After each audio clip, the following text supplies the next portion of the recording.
뒤에 문 좀 닫아주실래요? 예, 감사합니다. 추석 잘 보내셨어요? 제가 이렇게 할게요. 우리가 오프라인 수업에서는 각 챕터 시작할 때 앞부분을 하고요. 그다음 이제 대충 봐서 여러분들이 지루해 하시면 어느 정도까지 수업을 한 다음에 뒷부분은 제가 이렇게 따로 찍어서 그 다음 시간 1, 2교시 정도 이렇게 넣도록 할게요. 그러니까 때로는 오프라인 말고 온라인이 좀 길 수도 있는데 때로는 좀 짧을 수 있고 적절하게 조정을 하도록 하겠습니다. 자, 그래서 저도 추석 때문에 그 앞에 실증 분석에 대한 도구들을 어제 업로드를 했거든요. 그리고 이게 찍은 영상에 이게 볼륨이 커가지고 압축하는데도 시간이 꽤 걸리긴 하더라고요. 그래서 올려놨는데 오늘 하는 거랑 전혀 상관없어요. 그냥 시간 나실 때, 그리고 출석 인증 체크 뭐 이렇게 마감 기간 이런 거 없으니까 나중에 한번 그냥 심심할 때 한번 쓱 보시고 책을 꼼꼼히 좀 보시면 될 것 같습니다. 아시겠죠? 자, 오늘은 챕터 3장 규범적인 분석의 도구들 보도록 하겠습니다. 챕터 3장. 자, 규범적인 분석과 관련한 도구들. 자, 이거는 약간 이론적인 측면에서 얘기를 하는 거겠죠. 규범이 뭐냐 하면은 규범 경제학이라는 게 약간 이게 뭔가 가치 판단이라는 게 담겨져 있는 거죠. 그래서 우리가 후생 경제학이라는 것도 약간 어떻게 보면 웰페어라는 게 우리가 나아가야 할 바람직한 방향이 무엇인가, 요거에 대해서 얘기하는 거예요. 이거는 사람마다 다르겠죠. 약간 주관적인 측면이 반영돼 있어요. 그래서 어떤 방향으로 가기 위해서 우리는 당위라는 표현을 쓰죠. 어떻게 무엇을 해야만 하는가, what should be, 이렇게 되는 거 알 수가 있습니다. 자, 그래서 거기 박스에 보시면 전 미국의 루즈벨트 대통령이 한 얘기가 있어요. 정부의 목표는 국민의 후생 증진에 있다. 목표잖아. 정부의 목표가 무엇인가, 이런 것들 국민의 행복이라고 얘기하고요. 한 국가의 물질적 진보와 번영은 모든 국민들의 도덕적 그리고 물질적 후생 수준의 증진으로 이루어질 때만 바람직하다. 그러니까 우리가 목표가 뭐냐면 국민의 행복이라고요. 국민의 행복, 후생을 증진한다, 이렇게 얘기합니다. 근데 이 후생 증진이라는 게 그냥 거기 나와 있는 것처럼 물질적인 측면에서 물질적인 뭔가 진보와 번영이다, 이렇게 얘기하는 게, 아니 국민의 후생을 증진시키는 길이 되었을 때 그때만 이게 정당성을 갖는다, 이렇게 보시면 되겠습니다. 자, 우리 재정학이라는 게 정부의 역할에 대해서 보는 거잖아요. 그래서 첫 번째 줄에 보시면 이 재정학의 토픽들도 우리 현실에서 신문에서 많이 볼 수가 있죠. 어느 날 신문을 집어드는 순간 곧바로 정부가 해야 하는 역할에 대해서 얘기를 하고요. 또 많은 정치인들이 또 싸우는 게 다 그거 아니겠습니까? 정치인들이 뭐 자신의 당선되는 걸 목표로 하긴 하지만 그게 또 자기가 당선되는 게 국민의 행복을 위해서 당선된다고 얘기하는 거니까 다 국민의 행복을 위해서 어떤 역할을 할 것인가에 대해서 이렇게 논쟁을 하는 것이죠. 우리가 뒤에도 얘기할 건데 거기 보시면 소득세를 과연 인상해야 될 것인가, 아니면 인상을 하게 되면 얼마나 인상을 할 것인가, 이런 것들. 더 나가서 근로장려세라고 합니다. EITC, 이건 이제 소득세 반대로 약간 보조금을 주는데 근로를 장려하는 보조금이죠. 그러니까 아예 근로를 안 하거나 일을 안 하면 보조금을 주지 않는 그러한 메커니즘으로 운영됩니다. 보조금을 거기 보시면은 확대할 것인가, 뭐 이런 것들 논쟁도 다 국민의 행복과 관련해서 논쟁이 되는 것이고요. 취약계층 근로자들에게 사회보험료를 좀 이렇게 감면해야 될 것인가, 이런 거 어떻게 보면 전부 다 우리 현실과 밀접한 관련이 있는데 다 논쟁적입니다. 또 환경 친화적인 어떤 생산에 보조금을 지급할 것인가, 아니면 최저임금 요거 만들었는데 인상할 것인가? 얼마나 인상할 것인가? 이런 것들. 그래서 이러한 질문과 관련한 목록은 거기도 나와 있듯이 끝없이 이어질 것이다. 이렇게 나와 있습니다. 자, 근데 우리가 이러한 다양한 질문에 대해서 뭔가 일관된 어떤 판단의 기준이 있어야 되지 않겠습니까? 그때는 이렇고 이때는 이렇고 이렇게 되면 좀 문제가 있다고. 그래서 거기 보시면 일정 정도 약간 일반화된이란 표현을 씁니다. 일반화된 틀을 통해서 기준이 되는 거죠. 기준에 입각해서 정부가 어떻게 해야 될 것인가, 거기 보시면 정부의 이러한 행위, 정책이라 볼 수 있겠네. 그런 행위에 대해서 평가를 해야 할 필요가 있습니다. 근데 이 행위에 대한 평가가 국민의 행복을 증진시키는 거야? 뭐 그러면 좋은 정책이고, 아닌 것 같은데 그러면 안 된다는 거죠. 자, 그래서 여기서는 다음 줄에 나와 있는 자의적인 어떤 기준, 이거는 안 된다는 것이죠. 오케이? 네, 그렇게 보시면 되겠습니다. 자, 그래서 자의적인 건 안 되고, 거기 마지막 줄에 보시면 일관된 이런 표현 나와 있네요. 자, 우리가 요거에 대해서 다룰 겁니다. 그래서 여기 첫 번째 후생경제학 이렇게 돼 있는데, 미시경제학 뒷부분에 얘기하는 거죠. 그리고 이제 1학기 때 뭐 재정학을 들으신 분들은 다 하셨을 텐데 빠르고 간단하게 한번 보도록 하겠습니다. 첫 번째 줄에 대부분 재정경제학자들의 분석들이 후생경제학입니다. 웰페어를 번역한 건데 그냥 삶의 질, 뭐 행복 이렇게 보시면 되겠습니다. 생활 수준 이렇게 웰빙이지, 웰빙 한때 많이 썼던 웰빙 경제학, 뭐 행복 경제학 이렇게 보시면 되겠습니다. 어떤 게 행복이니 사람마다 이제 주관적인 특성을 가지고 있죠. 자, 그래서 주로 이제 후생 경제학은 우리가 가려고 하는 여러 가지 다양한 대안들이 있습니다. 그래서 대안들 중에서 야, 어떤 게 바람직해? 뭐 그런 것들 선택해서 바람직한 방향으로 가야지 이렇게 따지게 되는 거예요. 자, 그래서 거기 보시면 여러 가지 대안적 경제 상태가 있는데 과연 사회적으로 바람직한 대안들 중에서 사회적으로, 사회라는 것은 개인이 아닙니다. 나 개인이 아니라 대한민국 전체라고 보시면 돼. 사회적으로 봤을 때 디자이러블한 바람직한 방향이 어디야? 요거를 판단하는 것이죠. 평가하는 것이죠. 그래서 바람직한 방향을 평가하는 경제학의 한 분야다. 이렇게 보시면 되겠습니다. 자, 그래서 거기 보시면 시장이 바람직한 결과를 도출하는 상황과 그렇지 못하는 상황을 구별하는데, 그래서 시장이 이런 바람직한 상황으로 가지 못하면 정부가 나서서, 그걸 시장 실패라고 그러죠. 시장이 왜곡됐거나 시장이 존재하지 않으면 시장이 실패하는데 그때 정부가 나서서 개입하는 게 훨씬 더 낫다. 이렇게 볼 겁니다. 자, 먼저 우리는 순수한 교환 경제 상황을 얘기합니다. 경제학이 뭘 다루는 거예요? 시장을 다루는 건데 시장에서 뭐가 일어납니까? 교환이 일어나는 것이죠. 내가 좋아하는 거랑 싫어하는 거를 서로 바꾸는 거야. 그러면 나도 행복해지고 교환을 한 사람도 행복해지는 거예요. 그래서 이게 이제 거래가 일어난다. 이렇게 보시면 되겠죠. 자, 밑에 한번 볼까요? 자, 단순한 경제를 상정해서 공급이 고정된 두 재화가 있고요. 우리 이걸 2x2 모형이라 그러죠. 그래서 다 두 개만 있다라고 얘기할 거야. 생산 요소인 노동과 자본 두 개만 있다라고 얘기할 겁니다. 생산 요소 L과 K라고 할게요. 노동과 자본 두 개만 있고요. 사람도 XJ, YJ 이렇게 두 개만 있다고 할 거야.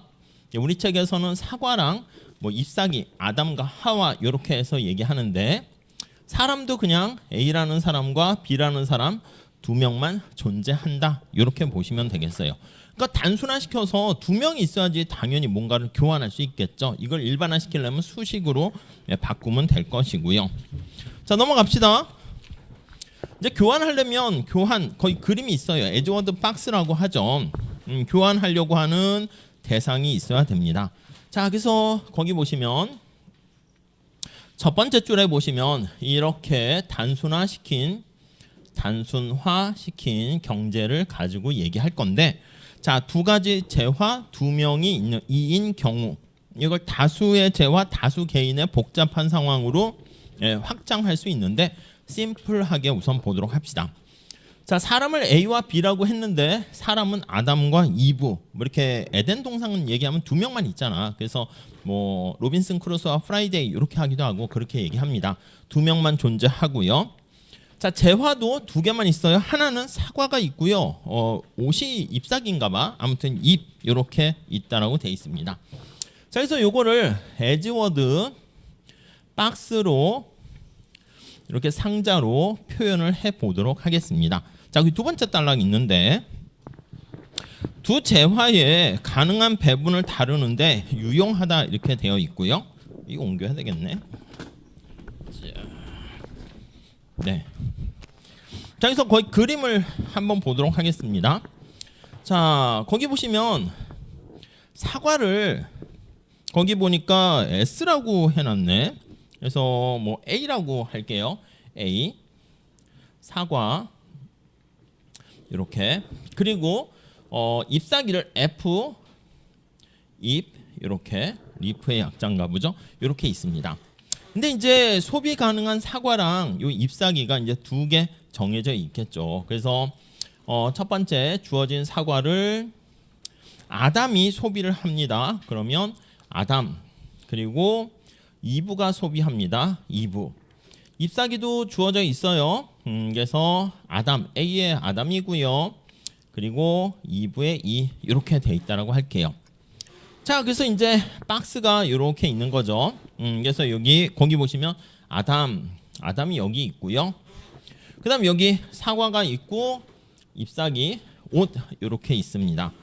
자, 이브도 마찬가지죠. 그래서 이쪽에 반대쪽에 이렇게 있는 거죠.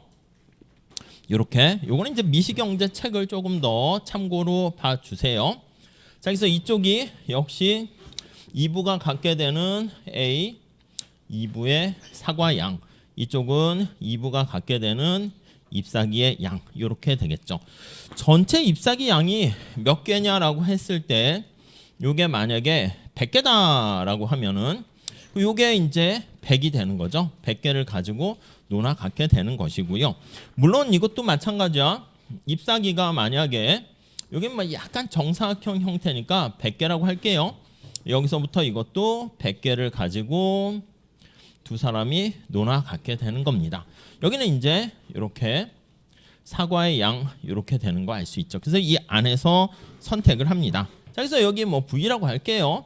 여기 초기 보존점이야. 그래서 이렇게 서로 지금 현재 가지고 있다라고 보시면 되겠어요. 그래서 가상적인 상황으로 얘가 30개 갖고 있으면 얘는 이쪽에서부터 이렇게 70개를 갖게 되는 것이고요.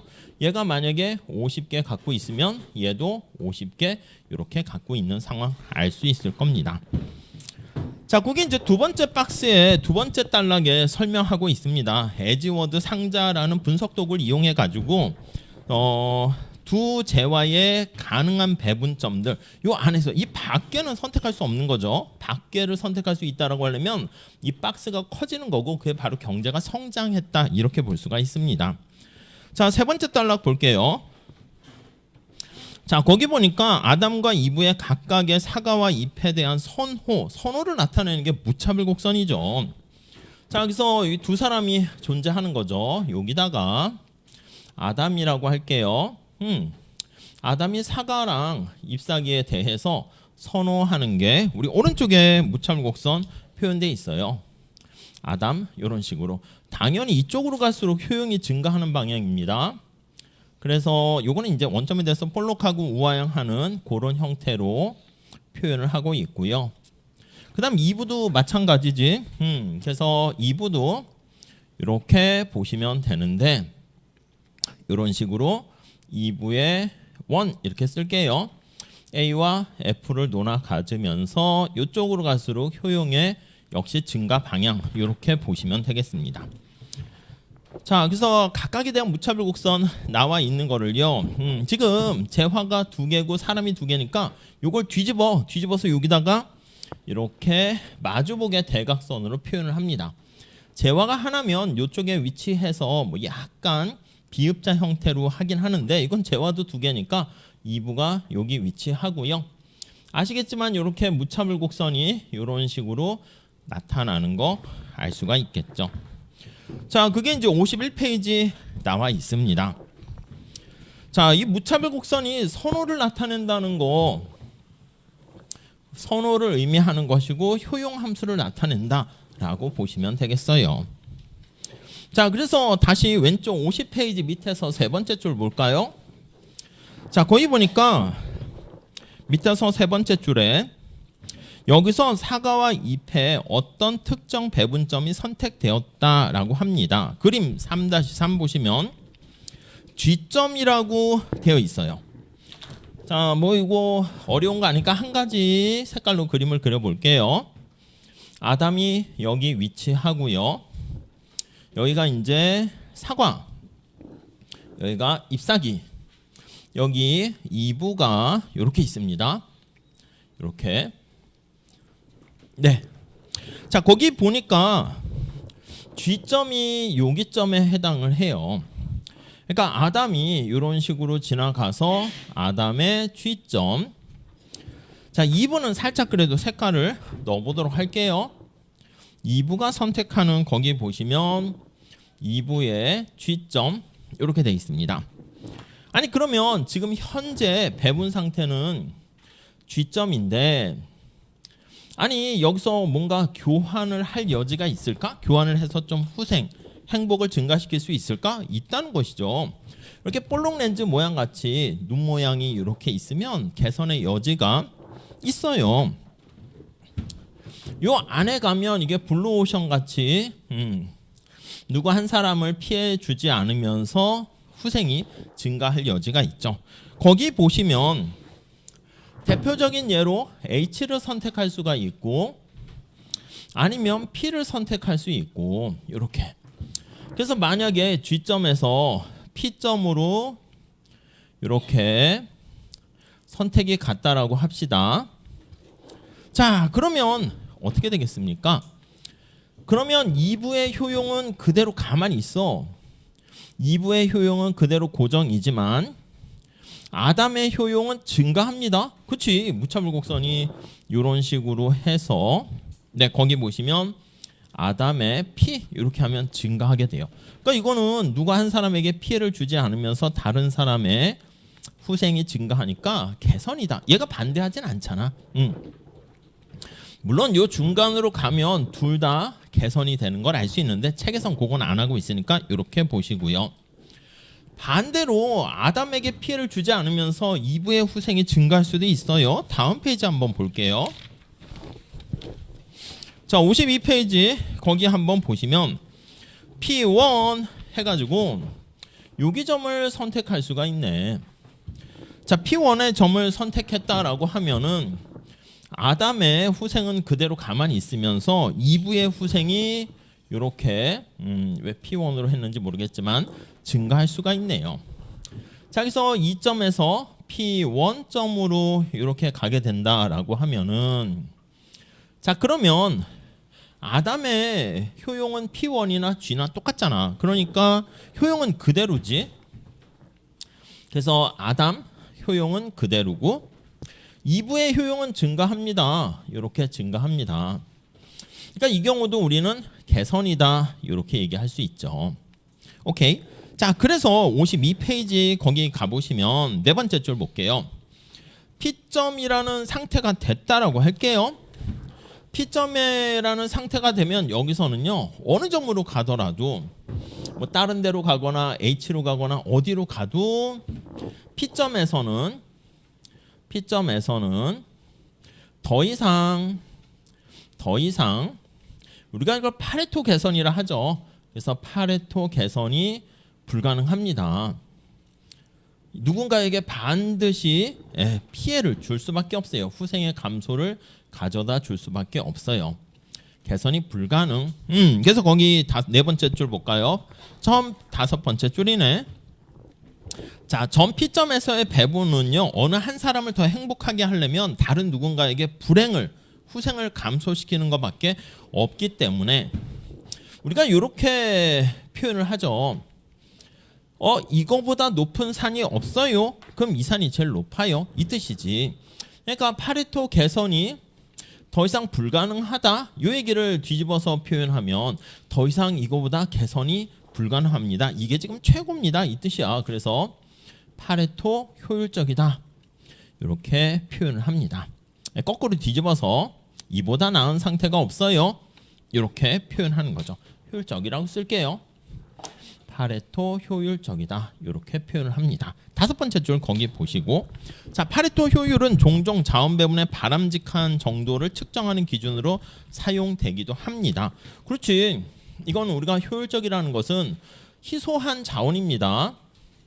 희소한 자원이 풍부하면은 사실 뭐 이런 거 신경 안 써도 되지. 그래서 희소한 자원을 거기 다음 줄에 보시면은요, 낭비를 수반하지 않는 거야. 낭비가 없어.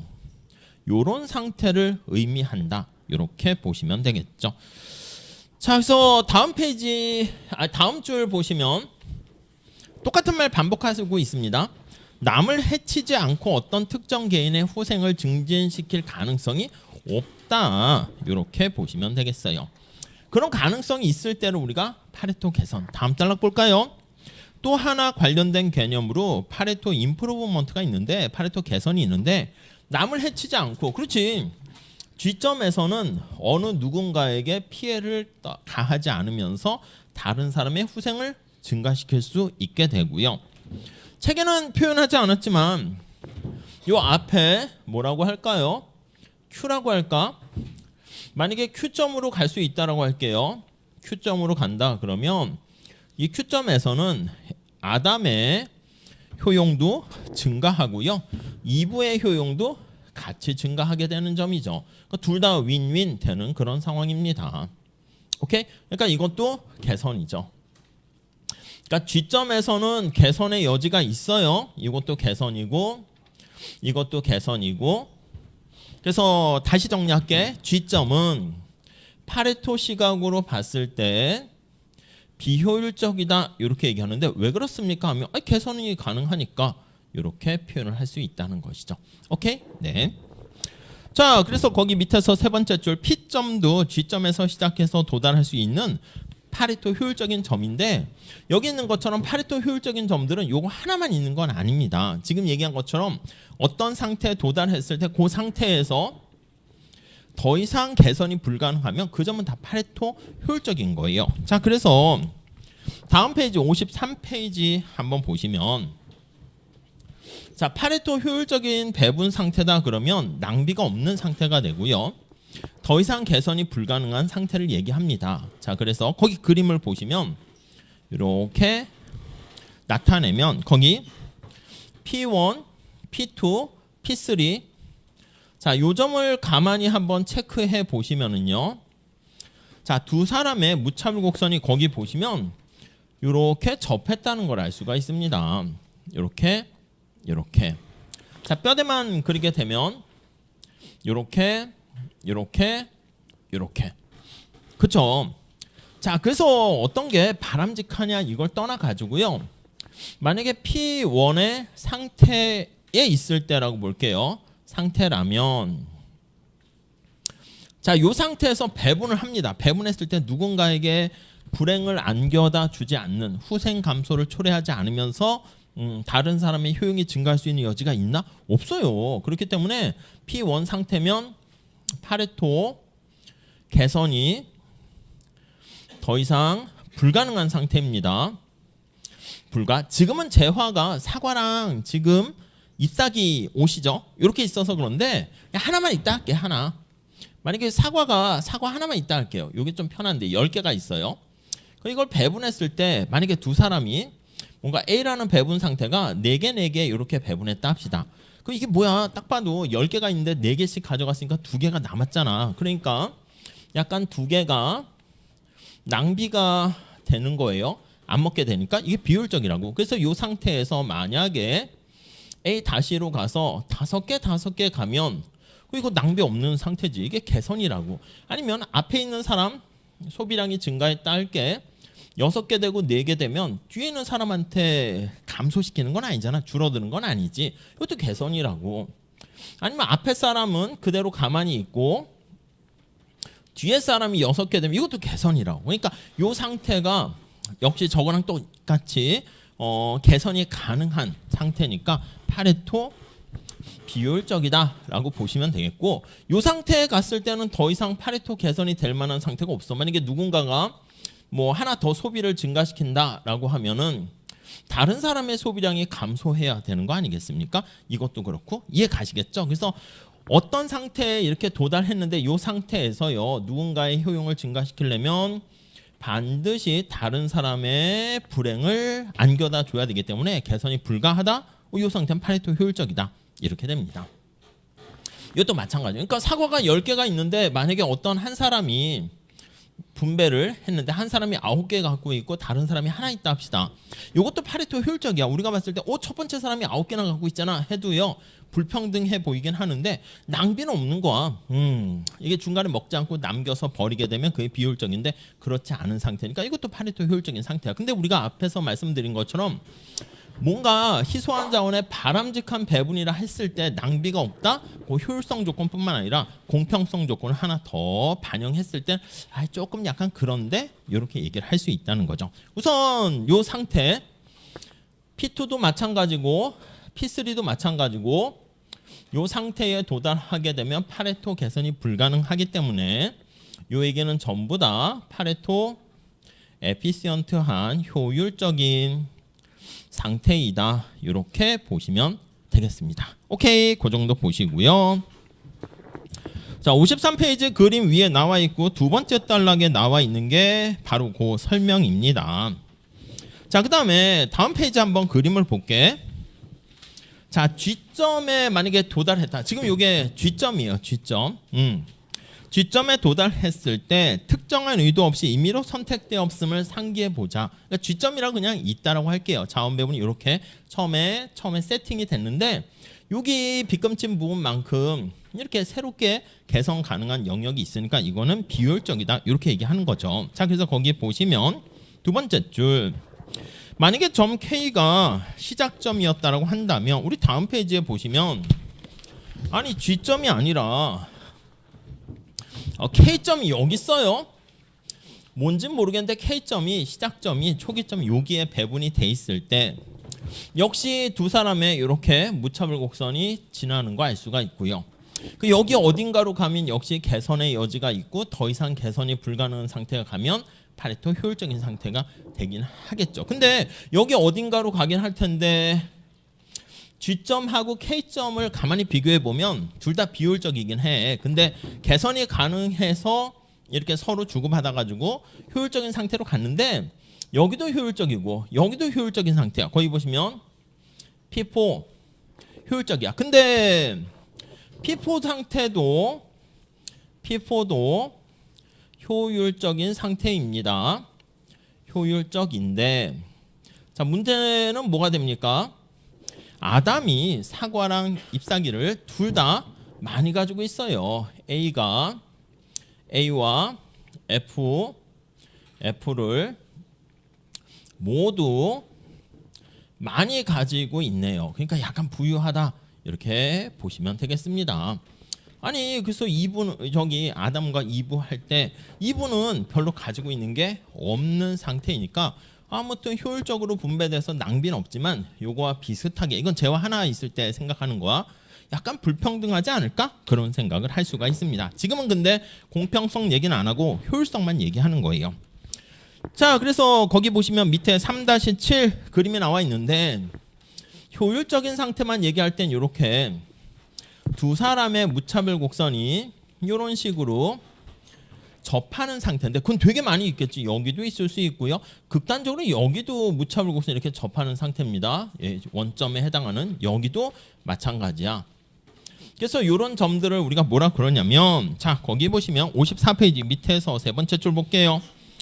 두 무차별 곡선의 접선의 기울기가 똑같다라는 걸 알 수가 있고요. 그 전 페이지 밑에서 세 번째 줄 보시면 요건 이제 계약 곡선이다 이렇게 얘기합니다. 말 그대로 계약이 체결된 곡선이라고 보시면 되겠어요. 그래서 이 계약 곡선이라는 것은 파레토 효율적인 점들을 나타내는 점이다. 이렇게 보시면 되겠고요. 자, 거기 보시면은요. 이게 무차별 곡선에 접하는 거잖아. 다시 다음 페이지 가 보시면 아담의 무차별 곡선과 이브의 무차별 곡선이 접하는 건데 그 MRS가 똑같다는 거지. 아담의 사과와 잎사귀 이 순서 맞춰야 됩니다. MRS 무차별 곡선의 접선의 기울기와 이브의 사과와 잎사귀 요거 두 개가 같다. 이렇게 보시면 되겠습니다. 자, 무차별 곡선의 접선의 기울기가 같아지는 점. 네, 그래서 거기 맨 마지막 줄 보시면 한 개인이 아담과 이브 마찬가지입니다. 어떤 재화를 얻기 위해서 다른 걸 포기하는 대가, 그 크기를 나타내는 교환 비율을 뜻하는 것이죠. 자, 그래서 55페이지 가볼게요. 이게 한계 대체율이라고요. 아담의 AF, 이브의 AF가 똑같고요. MRS라는 게 뜻이 뭐예요? 관심사가 A가 되는 거야. 그래서 A에 대한 F에 대한 한계 효용 비율이지. 이 기준이 F가 되는 거. 관심사가 이게 관심사야. 자, 그래서 아담이 생각할 때 사과를 얼마나 좋아하는가. 자, 다시요. MRSAF는 사과인 A를 소중히 여기는 정도다. 이렇게 보시면 되겠어요. 그러니까 만약에 지금 이것도 마찬가지인데 두 사람이 생각을 해요. 야, 너 사과 얼마나 소중하게 생각해? 여기니까 모자이크 처리하시죠. 분자에 초점 맞추시고. 자, 그래서 이렇게 돼 있다 할게. 이렇게 돼 있다 할게요. 그럼 이게 뜻이 뭐야? 아담이 이브보다 사과를 더 소중하게 생각하고 있는 상황입니다. 그래서 여기 보시면 G점 볼게요. G점. 저기 G점에서 보면, 자, 이건 지울게요. G점에서 보면 이건 지우고, 이제 하나 있을 때는 그냥 직관적인 아이디어를 말씀드리려 했고, 지금 우리는 두 개 있는 거니까 무차별 곡선 효용함수를 봐야 되는데, G점에서 보면 저기 왼쪽에 G점이 있어요. 자, A 아담 측면에서 볼까요? G점이 여기야. 무차별 곡선이 이렇게 있습니다. 무차별 곡선 효용함수라 쓸까? 그래서 그냥 거기는 A라고만 돼 있으니까 AG 이렇게 있고, 여기가 A고 F 이렇게 있죠. 자, 아담 입장에서 봤을 때 G점에서의 접선의 기울기가 MRS야. 그러니까 딱 봐도 사과가 별로 없는 상태고 잎사귀가 되게 많잖아.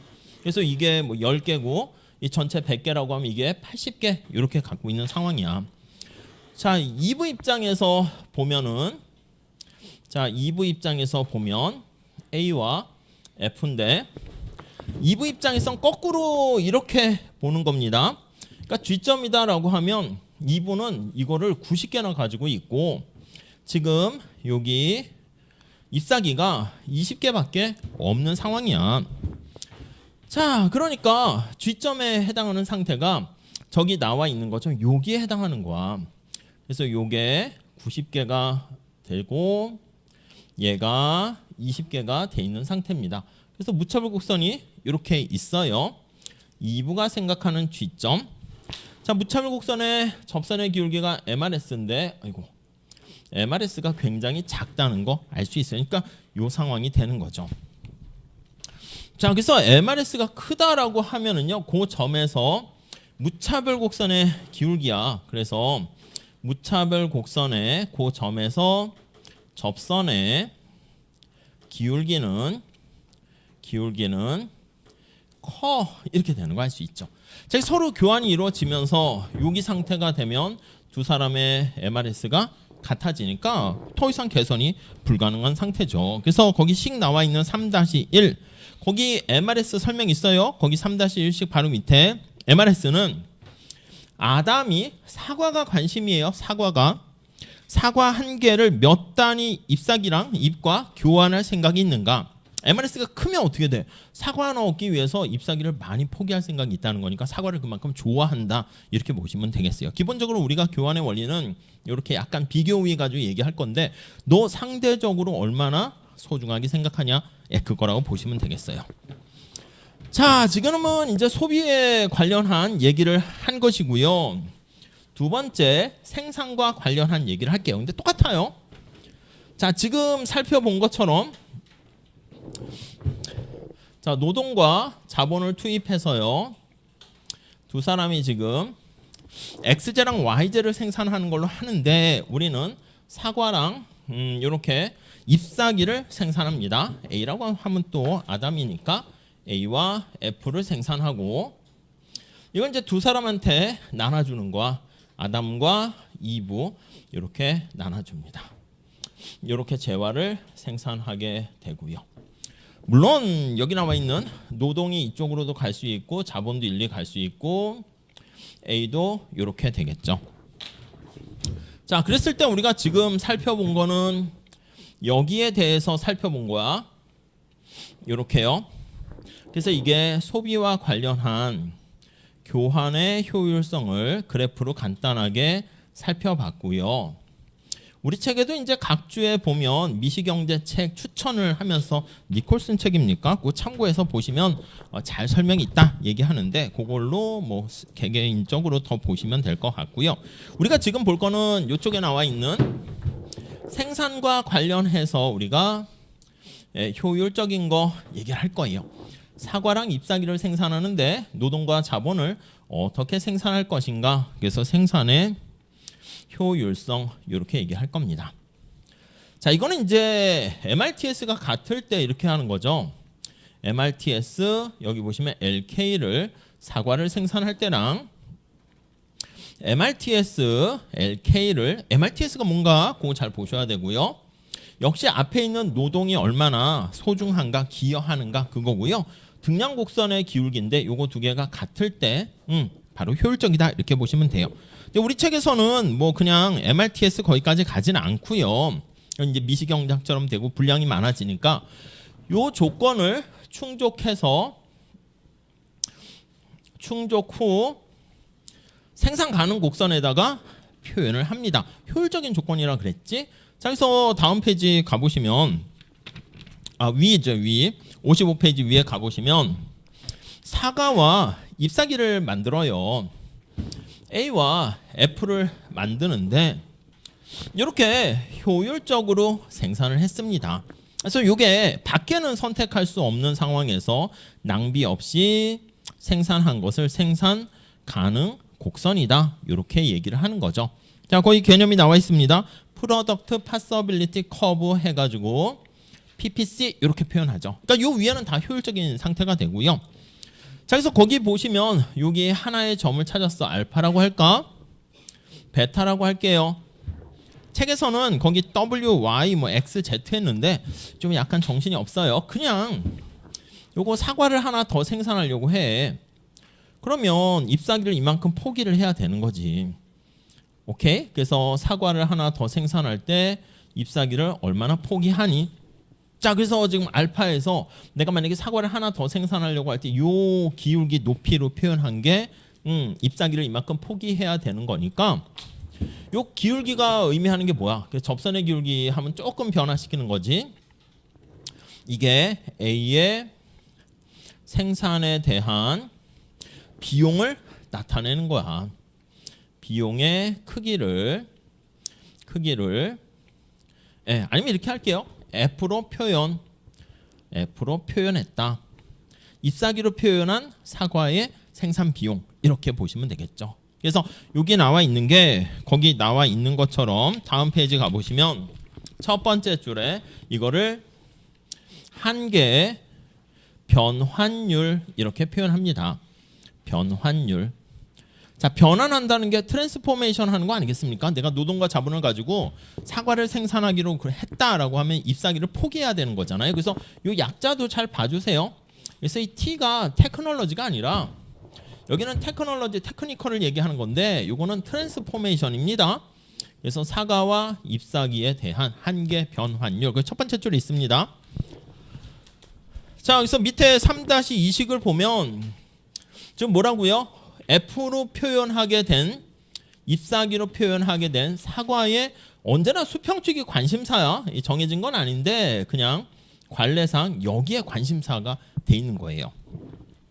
그러니까 이것도 MRS FA로 하면 안 됩니까? 해도 돼. 근데 그렇게 하면 안 그래도 지금 헷갈리는데 자꾸 스스로 헷갈리게 할 필요 없으니까 관례상 수평축에 이렇게 표현하면 A를 놓고 수직축에 F를 놓고, 그래서 여기도 마찬가지야. 수평축에 A를 놓고 수직축에 F를 놓게 되면 A가 관심사가 되는 거야. 그래서 A 생산에 대한 비용을 F로 표현한 것이고, 바로 거기 나와 있는 것처럼 A 사과죠. 사과의 비용이야. 요거 분모는 F 해서 이렇게 분자에 초점 맞춰서 보시면 되겠어요. A 사과의 비용이다. 분모는 기준, 이렇게 보시면 되겠습니다. 자, 그 얘기. 그래서 두 번째 단락에 보시면 한계 변환율을 한계 비용 이렇게 표현을 하고 있고요. 한계 비용의 엄밀하긴 비율이지, 두 가지가 있으니까. 자, 그렇게 돼 있어요. 3-2식 잘 보시죠. 자, 그래서 거기 보시면 우리 생산의 효율성을 달성해서 생산 가능 곡선 요걸 얻고요. 그다음 만약에 알파점을 선택했으면 요걸 가지고 소비할 수 있는 양이 이렇게 에즈워드 박스가 이렇게 있는 거죠. 그래서 아담이 여기 위치하고 이브가 여기 위치하고, 아까 얘기한 것처럼 두 사람의 무차별 곡선이 이렇게 접하는 점들을 이렇게 나타내면 그게 바로 교환의 효율성을 나타낸다라고 보시면 되겠죠. 그래서 교환의 효율성은 MRS가 똑같은 점을 나타내요. 자, 그래서 MRS 아담이 생각할 때 AF와 MRS 이브가 생각할 때 AF가 이렇게 같게 되고요. 같으니까 우리가 상점자인 A와 E를 쓸 필요 없죠. 같게 되니까 MRS만 그냥 쓰면 되겠어요. AF 이렇게 하나만 씁니다. 요거는 당연히 이렇게 나타나게 된 것이고, 자, 그러니까 요거 의미를 다시 봅시다. 관심사가 A라고 그랬어. A의 약간 한계 편익입니다. 한계 효용 편익이라고 생각하시고요. 근데 이제 당연히 우리가 어떤 최적 선택과 관련해서는 편익뿐만 아니라 비용을 고려하는 거죠. 그것도 한계 원리를 이용해서 보는 거라고. 그래서 한계 원리를 이용한 비용 AF, 이건 A의 뭐라고요? 이 분자에 초점 맞추세요. 한계 비용이야. 그래서 이제 우리가 경제학의 최종 선택은 뭡니까 하면 여기 나와 있는 A의 한계 편익, 한계 효용과 A의 한계 비용이 같으면 이게 바로 최적, 이렇게 보시면 되겠습니다. 자, 그래서 거기 3-3이 바로 그 식을 얘기하는 거예요. 이해하시죠? 네, 그게 종합적인 결론이 되겠습니다.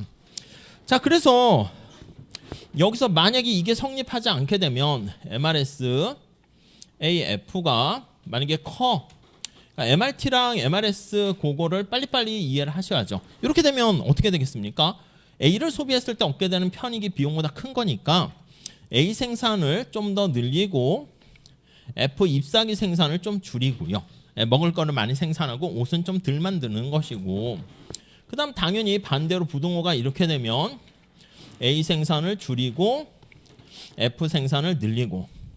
자, 그러면 우리가 균형이라는 게 뭐야? 어떤 상태에 도달했을 때 더 이상 움직일 만한 유인이 없는 상태야. 이거는 생산을 변화시키는 거니까 균형이 아닙니다. 균형이 아님. 자, 지금 균형 상태가 되면 더 이상 변화할 유인이 없는 상태니까 그 상태는 요거 두 개가 같을 때, 예, 그렇게 되면 바로 얘는 더 이상 변화할 유인이 없고 얘도 변화할 유인이 없고, 예, 그게 바로 균형이다. 이렇게 보시면 되겠어요. 자, 그래서 밑에 3-4식 보시면 MRS 두 개 같은 거 알 수가 있고, MC 두 개 같은 게 뭐라고요?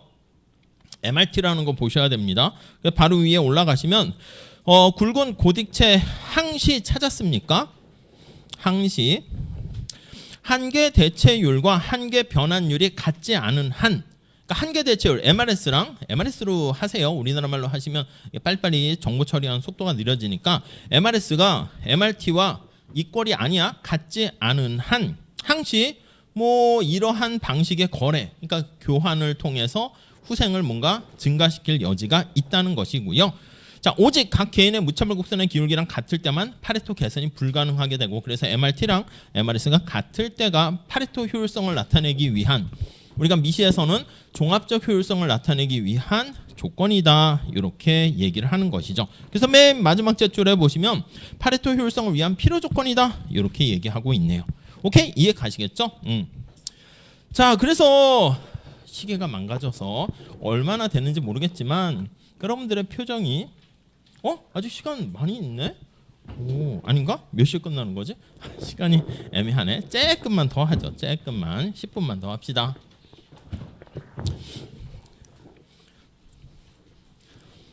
시계가 난 9시 20분인가 해가지고 역시 멈춰 있네요. 균형 상태죠, 저것도. 근데 저거는 뭐야? 양쪽의 힘이 똑같은 게 아니라 움직일 만한 힘이 없는 거네요, 애시당초. 자, 아무튼 우리가 지금 살펴본 거는 효율성이라는 하나의 기준을 살펴봤고요. 2번 후생경제학의 제1정리 요렇게 있습니다. 제1정리 이렇게요. 자, 첫 번째 줄 볼까요?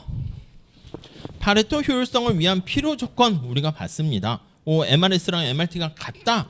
그걸 살펴봤는데, 자, 거기 보시면은요, 파레토 효율성이 의미하는 바람직한 상태에 도달할 수 있는 것을 알아보려고 하는데, 바람직한 상태에 도달하기 위해서 이 규범이라는 게 계속 얘기하지만 바람직한 디자이러블, 그거 잘 생각하세요. 자, 도달하기 위해서 경제 운영 방식에 어떤 가정을 도입해야 됩니다. 그러니까 뭔가 요게 여기서 말하는 바람직한이라는 것은 효율성 측면에서 얘기하는 거야. 효율성이라는 바람직한 상태에 도달하기 위해서 몇 가지 가정이 필요합니다.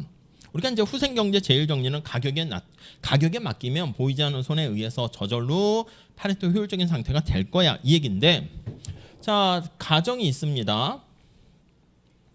뭐 단순한 가정인데요. 거기 보시면 첫 번째, 모든 생산자와 모든 소비자가 완전 경쟁적으로 행동한다.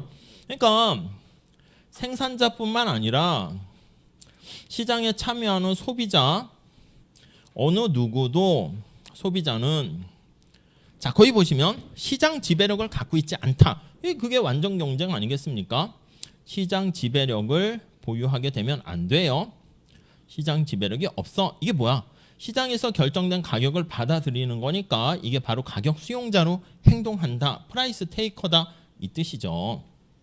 시장에서 가격이 결정되면 그것을 자기가 보고 거기에 맞춰서 행동하는 거야. 가격이라는 게 신호등과 같은 역할이라고 그랬잖아. 우리가 교차로에 딱 갔는데 신호등이 파란 색깔이면 그냥 딴 사람 신경 안 쓰고 그냥 가면 되고, 빨간 색깔이면 스톱하면 되는 거잖아. 그래서 그것만 보면 되는 거지. 근데 어떤 사람은 시장 지배력이 있으면 어떻게? 지금 빨간색 나 급하네. 저쪽에 차가 없는 것 같네. 초능력이 있는 거지. 갑자기 착 했더니 갑자기 저기 빨간 색깔이 파란 색깔로 바뀌면 그래서는 안 된다는 거지. 끝까지 기다려야 되는 거죠. 다음 두 번째, 모든 재화에 대해서 시장이 존재해야 된다. 이거는 또 완전 경쟁 시장입니다. 완전 경쟁 시장이다. 그냥 이렇게 보시면 되겠습니다.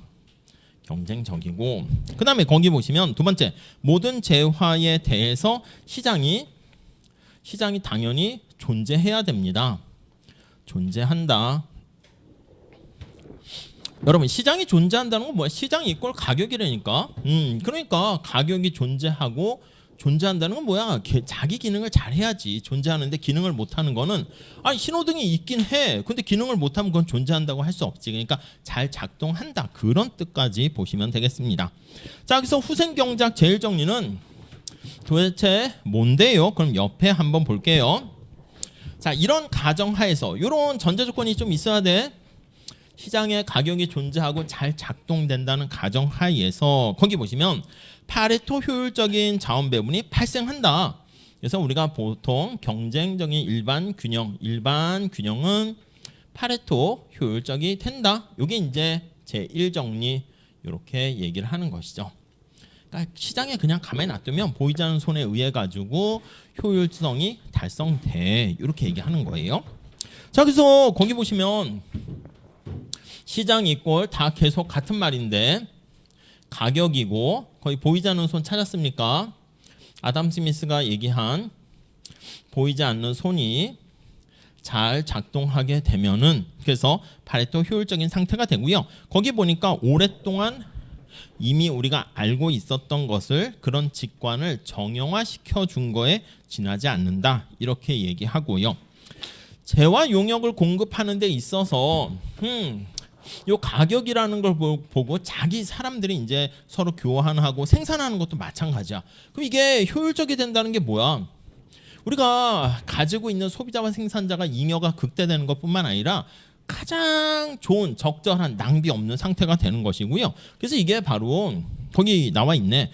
자유기업 시스템이 이게 바로 그거야. 자유기업 시스템이 이게 작동되게 되면 뭐다? 가장 효율적이다. 뭐 효율적이라는 거에 가장이란 말을 쓰긴 그렇지만 효율적이다. 이렇게 표현을 하고요. 거기 각주도 보니까 재미난 표현이 있습니다. 마르크스와 엥겔스가 쓴 공산당 선언에도 보니까 일부에 100년의 통치 동안 유산 계급의 집단은 이전 세대를 모두 합친 것보다 뭐 소유권이 있고 등등등 이렇게 하니까 가장 엄청난 생산력을 창출했다 이거지. 그러니까 효율성 측면에서는 가장 좋은 거야. 근데 우리가 또 하나의 판단 기준이 이게 공평성 그런 것까지는 좀 보장하지 못하니까 특히 이 사람들이 이제 노동자들이 너무 공평하지 못하게 분배되는 게 아니냐 그렇게 얘기를 하는 거죠. 아무튼 효율성 측면에서는 최고다. 저쪽 공산당 선언에서도 인정을 하고 있습니다. 자, 엄밀한 증명은 뭐 상당한 수학을 이용해서 그냥 여기서는 직관적인 걸 볼 건데 두 번째 단락 볼까요? 경쟁의 핵심은 모든 이가 같은 가격에 직면한다. 이거 프라이스 테이커다. 이게 이제 제일 중요한 거라고요.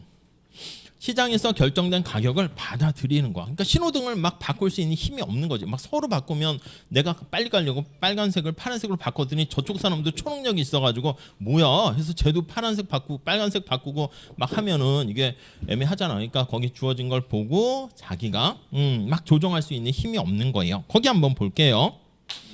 자, 우리 시장에서 가격이 주어져 있을 때 아담은 어떻게 선택을 하는가 한번 볼게요. 애플이 있고 잎사귀가 있습니다. 그럼 아담의 효용 극대화 선택은 시장의 가격이 이렇게 있으면 이게 자 P 애플이고 P F 아니겠습니까? 이게 시장의 가격입니다. 상대 가격.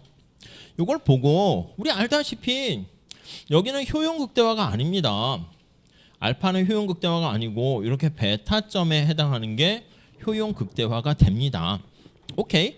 그러니까 A는요 저 뒤에 있는 B라는 애가 어떻게 선택하는지 관심 없어요. 여기 2부가 어떤 경제 활동을 하는데 얘한테 관심 없어. 서로 이제 이 시장에 가격이 없으면 원래는 서로 바터 시스템으로 주고받아가지고 당신은 사과를 얼마나 좋아하십니까? 하고 서로 교환을 해야 되는데 그럴 것까지 아니고 지금 단순화시켜서 두 명만 있는 걸 했는데 여기 나와 있는 것처럼 MRS 아담이 생각하는 AF랑 여기 나와 있는 사과랑 잎사귀의 가격이 똑같다. 이렇게 되고요. 여기 2부도 마찬가지지. 이 시장의 가격이 이렇게 주어져 있다니까. 이게 주어져 있다니까. 여기 신호등이라니까. 얘가 이렇게 주어져 있다니까요. 그 효용 극대화하는 2부도 여기 무차별 곡선이 이렇게 접하는 상태가 바로 효용 극대화가 되지. 그래서 2부도 MRS, AF 해서 이렇게.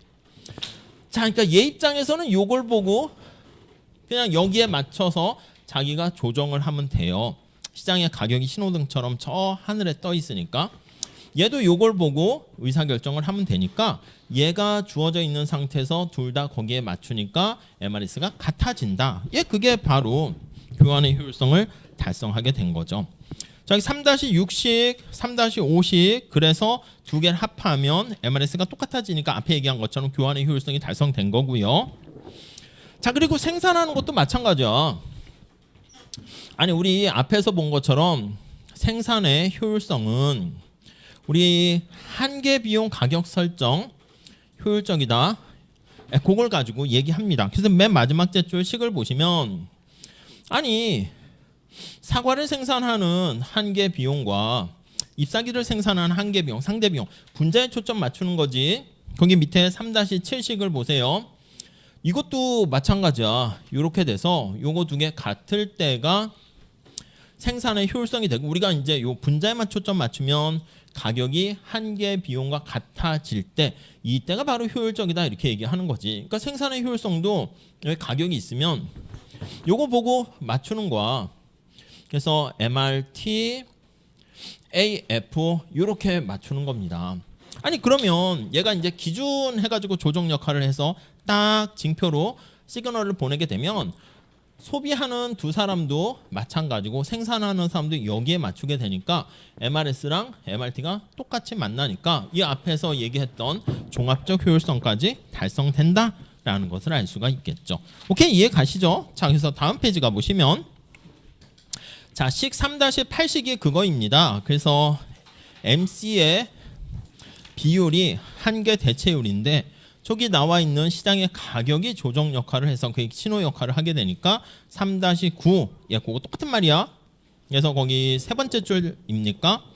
MRS 두 사람의 MRS가 같고 MRT까지 같기 때문에 종합적 효율성이 달성된다라고 보시면 되겠네요. 3-9식 바로 밑에 볼게요. 그래서 파레토 효율, 파레토 최적은 가격의 비율이 곧 한계 비용의 비율과 같아져야 한다는 것인데 그게 바로 경쟁이라는 힘을 통해 가지고 당연히 갖게 되는 걸로 작동된다라고 보시면 되겠죠. 자, 그래서 거기 보시면 한계 비용 언급하고 있고 가격 언급하고 있고 자, 그래서 그 비용 자체가 효율성은 재화의 추가적인 비용이 재화의 가격에 반영돼 있어야 한다라는 것을 알 수가 있네요. 자, 이게 제1정리고요. 제2정리는 제1정리를 이렇게 뒤집어서 여기다 이렇게 표현하는 것이고 정부가 개입하는 약간 공평성 그런 것들을 담고 있어요. 그거는 제가 다음 시간에 해가지고 올려드리도록 할게요. 자, 그래서 거기 제가 다음 시간에 영상 찍어서 올리면 뒤에 60페이지, 61페이지 거기까지 다 해서 뭐 별거 없네. 금방 그냥 욕심내지 않고 끝내보도록 할 겁니다. 자, 그래서 65페이지 이렇게 다 하면 네, 될 것 같고 거기 심화 과정을 위한 추천 논문과 저서 보실 분만 보시고요. 너무 일찍 끝나네. 여러분 그 다음 챕터가 어떻게 돼요? 챕터 4장이 공공재는 안 한다고 그랬습니다. 공공재는 1학기 때 재정학 들으신 분들은 공공재 외부성 이런 거 했었을 것 같고요. 그래서 특히 또 이 책으로 했을 수도 있거든. 그래서 앞에 챕터 1, 2, 3장도 원래 안 하려고 했었는데 그래도 그냥 한번 간단하게 리뷰하고 가는 게 좋을 것 같아서 했고요. 대신 그걸 한번 해볼게요. 뭐냐면 그 연수 문제가 되게 많은 건 아니지. 몇 개 있어요. 그래서 연습 문제가 10번 하고요. 10번 하고 자, 연습 문제가 10번 하고 그 다음에 11번 하고요. 괜찮네. 12, 13 오 괜찮네요. 이렇게요. 4개가 있는데 이거를 혹시 간단하게 풀이와 발표하실 분 네, 제가 지정하긴 그러니까 지원자를 모집합니다. 지원자 아시겠죠? 난 안 해. 안 하셔도 돼요. 아셨죠? 안 하면은 만약에 아무도 지원자가 없다 그러면 이게 약간 어느 누구의 거도 주인이 없으면 모두가 다 주인이니까 이거 다 지원한다는 의미로 받아들여 가지고 모두에게 제가 과제를 내서 업로드 하라고 해서 제가 다 체크해서 안 낸 사람들은 점수를 깎을게요. 그러니까 지원자가 있으면 하나만 하시면 돼. 선착순으로 받을게요. 메시지를 저한테 보내서 이게 선착순으로 이렇게 제가 선정을 할게요. 그래서 첫 번째 어떤 사람이 저는 11번 하겠습니다 했는데 그 다음 사람이 저도 11번이요. 누가 이렇게 하면 여러분들 모르잖아. 누가 먼저 하는지. 지금 보내는 사람도 있을 수 있을 텐데 아무튼 이게 지원자 있으면 그 사람이 이제 이게 담당해 가지고 간단히 풀이하고 내용을 전 이렇게 해서 했습니다라고 발표를 뭐 PPT로 해도 되고요. 아니면 자기가 손으로 쓴 걸 사진 찍어가지고 이것도 써야지 우리 첨단 강의실 아니겠습니까? 그래서 이거 써가지고 저는 안 쓰고 있으니까 여러분들이 써서 발표할 기회를 드리고요. 요분들에게는 발표하신 분은 가산점을 드릴게요. 가산점이 몇 점 주느냐 하면은 몇 점 줄까요? 몇 점 줄까? 합의를 봅시다. 몇 점? 5점? 너무 센 거 아니야? 후한 거 아니야? 몇 점? 5점은 줘야 된다? 이거 말고 뒤에도 기회가 있는데 몇 점? 1점? 몇 점? 좋아요. 그냥 5점 줄게요. 5점.